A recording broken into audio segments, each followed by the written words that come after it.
ಅಯ್ಯಮ್ಮ, ನಿನ್ನ ನೋಡ್ಬೇಕು ಅಂತ ಎಷ್ಟು ಚಡ್ಪಡಿಸ್ತಾ ಇದ್ದೆ ಗೊತ್ತಾ? ಸ್ವಲ್ಪ ತಡ ಆಯ್ತು ಕಣೆ. ಯಾಕಂದ್ರೆ ನನ್ನ ಕೈಯಿಂದಾಗೆ ನಾನು ಏನಾದರೂ ಸಿಹಿ ತಿಂಡಿ ಮಾಡ್ಕೊಂಬರೋಣ ಅಂತಿದ್ದೆ. ಬಾಬಾ ಬಾ, ನೀನು ಕೊಡ್ತೀನಿ, ಕೂತ್ಕೋ. ಎತ್ತೋ ಕೂತ್ಕೊಂಡ್ಬಿಟ್ಟ. ಅಮ್ಮ ಅಮ್ಮ ಅಮ್ಮ ಒಂದು ನಿಮಿಷ, ಏನಿದೆಲ್ಲ?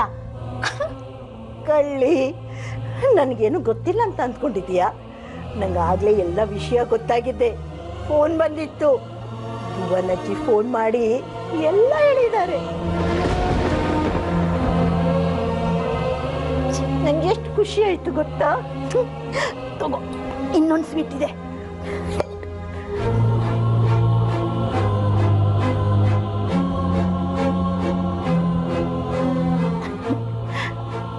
ನೋಡ್ದಿಯಾ, ನನಗೆ ಗೊತ್ತಿತ್ತು ನಾನು ಬರೋದು ನಿನಗೆ ಗೊತ್ತಿರಲ್ಲ ಅಂತ.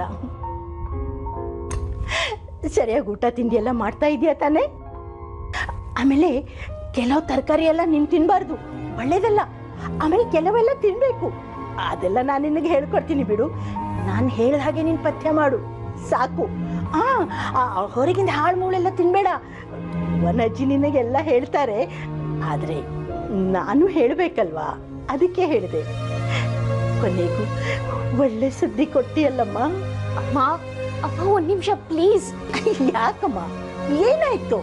ಇಷ್ಟು ಬೇಗ ಎಲ್ಲ ಗೊತ್ತಾಗೋಗ್ಬಿಡ್ತು ಅಂತನಾ? ನೋಡು, ಮನೆಯವ್ರಿಗೆ ಗೊತ್ತಾದ್ರೆ ಏನು ಸಮಸ್ಯೆ ಇಲ್ಲ, ನನಗೆ ಗೊತ್ತಾದ್ರೆ ಏನಾಯ್ತು ಅದರಲ್ಲಿ? ನೋಡು, ಇದು ತಿಂದ್ರೆ ಮೈಗೆ ಒಳ್ಳೇದು. ತಗೋ ತಿನ್ನು, ಬೇಡದಿದ್ರೆ ತಿನ್ಬೇಡ.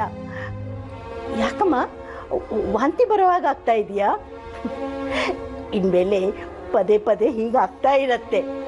ಹಾಗಂತ ಊಟ ತಿಂಡಿ ಬಿಡಬಾರ್ದು. ತಗೋ. ನಂಗೇನು ಬೇಡಮ್ಮ ಪ್ಲೀಸ್.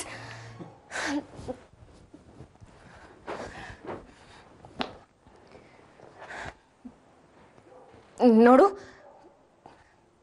ನಿಂಗೆ ಬಂದಿರೋದು ತಪ್ಪು ಸುದ್ದಿ. ತಾಯಿ ಆಗ್ತಾ ಇಲ್ಲ ನಾನು, ಗೊತ್ತಾಯ್ತಾ?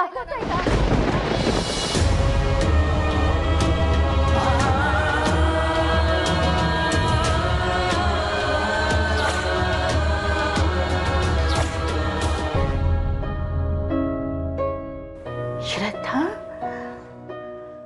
ಹೌದಮ್ಮ.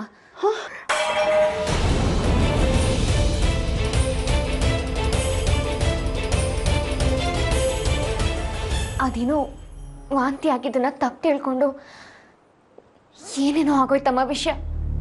ಸಾರಿ.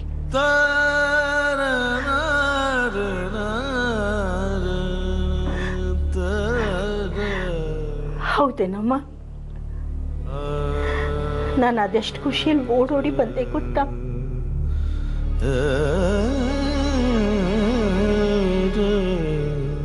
ಅಮ್ಮ, ಅರ್ಥ ಆಗತ್ತಮ್ಮ ನನಗೆ, ಆದ್ರೆ ಇದೇ ಸತ್ಯ.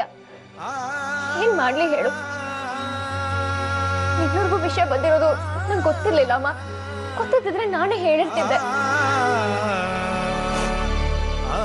ಇರ್ಲಿ ಬಿಡಮ್ಮ, ಏನೋ ಕನ್ಸ್ಕೊಂಡಿದ್ದೆ.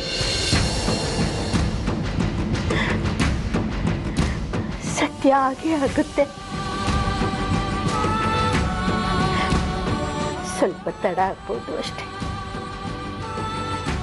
ಈ ನೆಪದಲ್ಲಾದರೂ ಬರೋ ಹಾಗಾಯ್ತಲ್ವಾ, ಅದೇ ಖುಷಿ. ಇಲ್ದಿದ್ರೆ ಯಾವಾಗ ಬರ್ತಿದ್ನೋ ಏನು. ಛೇ, ಎಲ್ರಿಗೂ ನನ್ನಿಂದಾಗ ಬೇಜಾರಾಗ್ತಾ ಇದೆ.